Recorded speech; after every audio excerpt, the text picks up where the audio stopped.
महर्षि उड़िया बाबा को भी एक उपासक ने प्रश्न किया था कि महाराज जी, मन कैसे रुके?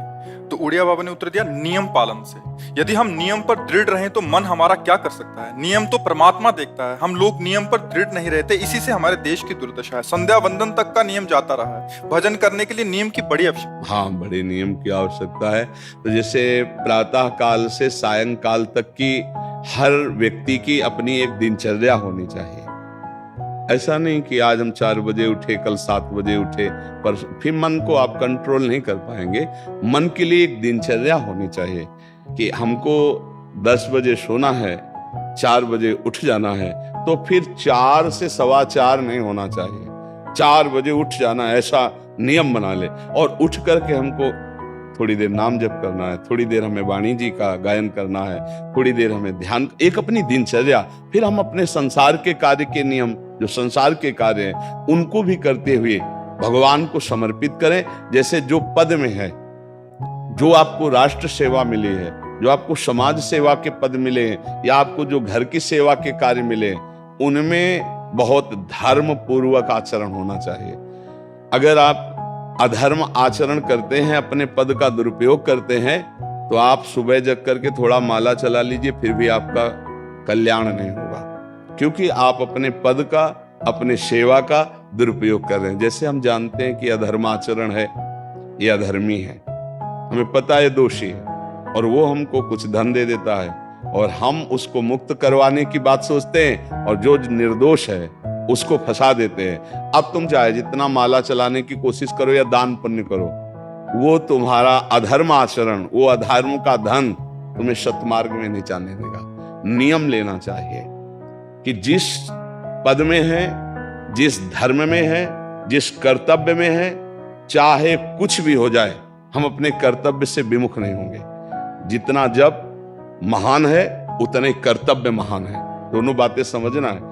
जब माला फेरा और इसके बाद बेईमानी, अधर्माचरण, इनका कोई नियम नहीं है कि हमें कैसे चलना है, तो वो माला काम नहीं कर पाएगा, क्योंकि उसका तभी सत्य भाव माना जाएगा माला जपला जब धर्माचरण है। धर्माचरण नियम से। बोले वो बड़े कट्टर नियम वाले हैं, उनको घूस नहीं, आप उनको भयभीत करके नहीं काम करवा सकते, प्रलोभन में काम नहीं करा सकते। ये हमारी गृहस्थी है ना, तो गृहस्थी के पालन के लिए धन चाहिए, और धन के लिए हम धर्म को आगे रखें, धन को नहीं। धर्म को, हमारा कर्तव्य क्या, प्रायः जैसे पूज्य बाबा ने कहा, आज हमारे देश में बहुत दुर्दशा हो रही है। दुर्दशा हो रही, क्यों? क्योंकि सब अपनी जगह से गलत हो रहे हैं। अगर अपनी जगह हम ठीक रहे तो हमारी दुर्दशा नहीं होगी। हमारा भजन कम होगा, लेकिन हम धर्म से चल रहे हैं तो हम विजयी होंगे। हम भगवान को प्रसन्न कर सकते हैं, क्योंकि हमें जो कार्य मिला है वो भगवान का ही कार्य, सृष्टि भगवान का कार्य। जैसे नए बच्चे कुछ वकालत पढ़ रहे थे, तो यहाँ के प्रश्न किया था कि हम जानते हैं कि वो दोषी नहीं है, हम जानते हैं कि वो दोषी है, पर दोषी हमें पैसा दे रहा है, तो हम वकालत पढ़ी इसीलिए, हम उसको जिताएंगे, तो क्या कोई पाप है? तो उनका खुला पाप है।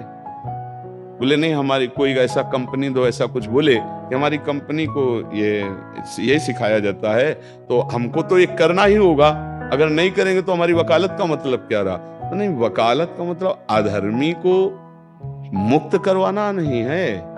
वकालत का मतलब अधर्मी के सबूत एकत्रित करके उसको दंड दिलवाना है, और धर्मात्मा को मुक्त करवाना है। अब इसके लिए आपके पास अर्थव्यवस्था अगर कमजोर भी है, तो धर्म व्यवस्था आपकी पूरी है। धर्म व्यवस्था ठीक है तो परिवार स्वस्थ रहेगा, सुखी रहेगा, भगवान आप पर प्रसन्न रहेंगे। अच्छा, फिर हमने तर्क रखा कि जैसे आपकी बहन के साथ कोई गलत व्यवहार करे, आपको पता है, और वो आपको 10 लाख रुपया घूस दे, तो क्या आप उसका पक्ष लेंगे? नहीं। तो फिर दूसरी बहन के साथ किया। अब यहां विचार करना है ना, अपने भाई का अगर कत्ल किए हो, मुझे पता हो कि ये दोषी है, तो क्या हम पैसे से उसको मुक्त करने देंगे? लगेगा कि जान की बाजी लगा देंगे, और तुम्हें हम ऐसे ही एक गरीब आदमी की किसी ने हत्या की है, तो आपका पक्ष बनता है। पर यह ज्ञान कहां मिलेगा? बिना अध्यात्म के ज्ञान तो मिलेगा नहीं। ज्ञान तो इस बात का मिला कि कैसे पैसा कमाया जाए। अच्छा, वो पैसा यदि अधर्म से आया है तो आपकी दुर्दशा कर देगा, आपकी बुद्धि भ्रष्ट कर देगा। तो जो बाबा कह रहे हैं कि आज हमारे समाज की बड़ी दुर्दशा हो रही, उसका कारण यही है कि हमें अध्यात्म का ज्ञान नहीं, हमें धर्म का ज्ञान नहीं, और बड़ी बड़ी गलतियां हो जाती है। बिल्कुल पता है आदमी निर्दोष है और हम धन के प्रभाव से उसको दंड दे देते हैं। वो दंडा भगवान जब आपको पलट कर देंगे तो आप सह नहीं पाओगे, उसका परिणाम बहुत बुरा होता है। तो इसलिए समाज को चाहिए अपने अपने कर्तव्य का पालन करते हुए एक नियमावली बना ले। जैसे कुछ दुकानों का नियम होता है कि वहां फिक्स रेट होता है, नहीं होता? वहां ये नहीं चलेगा कि कसम से कहते हैं कि तुम्हें हम अपना जान करके कि 100 रुपया मीटर ये मिला है, हम बिल्कुल मुनाफा नहीं ले रहे। नहीं, झूठ क्यों बोल रहे हो? दुकान खोले हो मुनाफा के लिए, झूठ क्यों बोल रहे हो? नहीं लेंगे मुनाफा, हम जितने का लाए हैं उससे मुनाफा लेंगे, पर 120 रुपया मीटर देंगे, कपड़ा बढ़िया है, नाप फिट है, इससे नीचे नहीं उतरेंगे, हमें सफाई देने की जरूरत नहीं है कि हम कसम खाते हैं या ऐसा। जानते हो ये बिजली है, दुकान है, नौकर लगे हैं, तो इसका मुनाफा लेने के लिए दुकान खोलें, कोई दान करने के लिए तो नहीं। तो सबको पता है मुनाफा लेगा, लेकिन एक फिक्स दाम, उसे 10-20 रुपया का मुनाफा लेकर के हम उसको बेच रहे हैं। लेकिन झूठ क्यों बोले? झूठ के बिना धंधा नहीं चलता? नहीं, ऐसा नहीं है। अब असत्य बोलोगे तो उससे जो आपको मुनाफा मिलेगा वो आपकी बुद्धि भ्रष्ट करेगा, और सत्य है कि मुनाफा के लिए है वही चीज, और आप एक फिक्स रेट में दे रहे, बढ़िया है। अब अगर आप कोई मिलावट करके भोजन सामग्री दे रहे, आपको पता है, तो जो खाने वाले के हृदय में बैठे हुए भगवान है वो तुम्हारे जीवन में मिलावट कर देंगे, तुम्हारा जीवन महान दुखमय हो जाएगा। ये कहां समझा जाता है? एक आदमी सिंथेटिक दूध बना रहा है, उससे कहो ये अपने बच्चे को पिला, नहीं पिलाएगा। फिर ये दूसरे का बच्चा जब पिएगा तो उसकी हालत क्या होगी? दूसरे शरीर में जाएगा तो हालत क्या होगी? वो केवल धन की बुद्धि रखता है। एक आदमी घी में केमिकल मिला रहा है, एक ऐसे अभक्ष पदार्थ मिला है, वो स्वयं नहीं खाएगा, लेकिन वो होटलों में भेजा जाएगा, हजारों लाखों लोग खाएंगे, बीमारी बढ़ेगी, उसको रुपया से मतलब है। ये चीज, ये दुर्दशा हर जगह धर्म का ज्ञान न होने के कारण फैल रही, नहीं फैल रही। एक मरीज बीमार है, असली दवाओं में पैसे ज्यादा है, नकली दवा लेकर के असली के दाम में बेच देना, उसको बिल्कुल फायदा ना होना।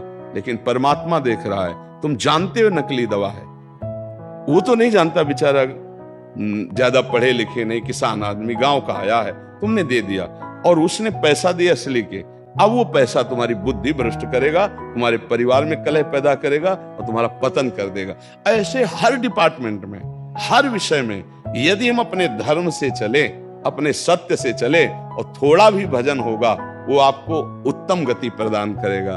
पर ऐसा कहां समझ में आ रहा? अध्यात्म के बिना भला ऐसा समझ में आएगा? तो इसीलिए कह रहे हैं हमारे देश की दुर्दशा हो रही। पूर्वजों में पहले ये था कि हमारा धर्म नहीं जाना चाहिए चाहे प्राण चले जाए, हमारा चरित्र नहीं जाना चाहिए चाहे सर्वस्व नष्ट हो जाए। आज इसकी कोई परवाह नहीं, तो उसी से बुद्धि भ्रष्ट हो जाती है, जीवन एक पशुवत आचरण वाला हो जाता है, और वो अपने को बड़ा सुखी समझने लगते हैं कि हमारे पास बड़ा वैभव है। लेकिन प्यारे, उस दिन को याद करो जिस दिन तुम्हारा आखिरी समय होगा, ना तुम्हारा फार्म हाउस जाएगा, ना महल तुम्हारा जाएगा, ना बैंक बैलेंस जाएगा, ना कोई व्यक्ति, और ना ये शरीर। अब तुम्हारे कर्म तुमको भोगवाएंगे। उस समय की कौन याद करता है? अगर उस समय की याद हो तो भय लग जाए कि नहीं नहीं, पाप नहीं करूंगा, क्योंकि जाना है यहां से। अच्छा, कब जाना है कुछ पता नहीं, किसी भी समय ट्रांसफर हो सकता है इस शरीर से। तो हमें लगता है कि महापुरुषों के जो वचन है कि हमें एक नियम से जीवन जीना चाहिए, धर्म पूर्वक जीवन जीना चाहिए, अपने कर्तव्य का पालन करना चाहिए। जो हमारे लिए कर्तव्य, आज प्रायः धन प्रधान बुद्धि होने के कारण कर्तव्य स्वाहा हो रहा है। एक विद्यालय में विद्यार्थी के लिए जो गुरु पद में बैठा है, उसका क्या कर्तव्य है? वो अपने कर्तव्य को भूला हुआ है। भला छोटे छोटे विद्यार्थियों को, जिनकी नींव पूरे राष्ट्र सेवा में, समाज सेवा में ये बन सकते हैं, अगर उनको हम सही शिक्षा नहीं दी तो उनका पूरा जीवन बर्बाद हो जाएगा। अगर उनको हम गलत सपोर्ट कर दिए तो उनका पूरा जीवन बर्बाद, क्योंकि नया जीवन है। और जगह जगह अपने अपने कर्तव्यों का यदि पालन किया जाए तो पूरा समाज सुखी हो जाए। लेकिन कर्तव्यहीनता आ रही, कोई अपने कर्तव्य को नहीं समझ रहा है। तो यही बात महापुरुष जनों को दुख लगता है कि अगर सब अपने कर्तव्य का पालन करें, धर्म का पालन करें, भगवान का नाम जप करें तो सब सुखी हो जाए। सुख सब चाहते हैं और आचरण दुख वाले करते, इसीलिए सुख नहीं मिल रहा है, परिणाम में हमें दुख मिल रहा है। सच्ची मानना, वो रुपया पूरे परिवार में अशांति पैदा कर देगा। और धर्म पूर्वक 100 रुपया लाओगे, 4-5 परिवार के बैठ के नमक रोटी खाओगे, आनंद से सोओगे, बड़ा प्यार रहेगा, भगवान की कृपा रहेगी। पर ये बात समझ में नहीं आती है। तो ये वृत्ति अगर छोड़ी ना जाएगी तो कुछ भी कर लो, कहीं भी दान पुण्य कर लो, लाभ नहीं मिलेगा। अगर दान देने की बात कही गई है तो धर्म पूर्वक कमाए हुए धन से। अगर आप मेहनत से कमाए हो ना, 10 रुपया दे दोगे ना, तो 10 रुपये का वो आटा लाके अगर 2 रोटी खाएगा तो खूब वजन होगा। वो आप 1 लाख रुपया बेईमानी कर रख दोगे ना, तो बैठे बैठे वो गंदा ही सोचेगा, वजन नहीं होगा। उसका गंदा सोचना और आपका गंदा करना दोनों मिल करके, उसके कारण भी तो आप बने ना, तो आपका ही पतन हो जाएगा। उसको तो भगवान बचा लेंगे क्योंकि भगवान की शरण में। तो मुझे लगता है अधर्म के धन से कभी किसी को लाभ नहीं मिलता। तो अपने कर्तव्य का पालन करते हुए यदि नाम जप किया जाए तो बहुत जल्दी हमको लाभ प्राप्त हो जाए। बहुत सुंदर मतलब ये चर्चा होती है, अगर आप लोग इसको धारण कर ले तो निहाल हो जाएंगे। सच्ची कह रहे, ये जो बातें हैं ये बहुत सुंदर जीवन को पुष्ट करने वाली हैं, पर आप धारण कर लें तो बात है। नहीं तो जैसे लाभ दिखाई दे रहा 50,000, तो ये बातें भूल जाओगे, ये बातें अच्छी नहीं लगेंगी। हे यार, बहुत बढ़िया काम घर में आएगा, पर हमारी ये बात ध्यान रखना, वो 50,000 घर में अशांति पैदा कर देगा। सच्ची मानना, आप धर्म से चलना, धर्म से चलोगे तो भगवान तुम्हारी रक्षा में रहेंगे। अधर्माचरण, देखो कैसी कैसी घटनाएं होती हैं। बढ़िया कार है, फिल्मी गाना लगाए चल रहे हैं, और वो एक्सीडेंट हुआ, आग लग गई, बाहर निकल ही नहीं पाए, वो अंदर ही जल गए। क्या हुआ? ये करोड़ों रुपए की कार भूंज दिया तुमको अंदर ही बैठा के, धू धू करके आग लग गई, अंदर जल। ऐसे जलना चाहते हो या भगवान के आनंद में चिंतन करके शरीर छोटे हो फिर दाह संस्कार हो? ऐसे ये सब लोग भगवान के नाम का कीर्तन करते ही जा रहे, फिर आपका अंतिम संस्कार, वहां जीवित जल गए। क्या हो सकता है? एक एक पल तुम्हारे कर्म का हिसाब होगा, एक एक सेकंड का। ऐसे कर्म करो कि हमारा अच्छा हिसाब हो, बुरा हिसाब। ये मत समझो कोई देख नहीं रहा, वो देख रहा है जिसको हिसाब करना है, वो देख रहा है। उसके लिए कोई वकील या किसी सबूत की जरूरत नहीं होती, वो सर्वांतर्यामी आपके अंदर बैठे ही देख रहा है। तो सदैव जैसे सत्संग सुन रहे हैं, तो अगर हाथ जोड़ के प्रार्थना है, थोड़ी भी बात मान लोगे तो आप सच्चे सुख के मार्ग में चलने लगोगे।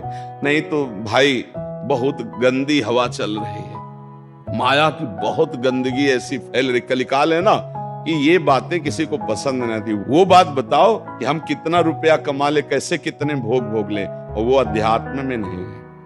आपको सच धोखे में मत रहना। अध्यात्म में है, जितना आप धर्म से चलोगे उतना सुखी होगे, और लोक में है जितना धन मिल जाएगा उतना सुखी माना जाएगा। लेकिन वो सुख नहीं है, वो चंद मिनट के लिए हाइलोजन की तरह जलेगा, फ्यूज हो जाएगा। और धर्मात्मा दीपक की तरह जलेगा, पर बहुत काल तक चलता रहेगा। इन बातों का चिंतन कीजिए, खूब नाम जप कीजिए और भगवान के भरोसे रहिए, गंदे आचरण मत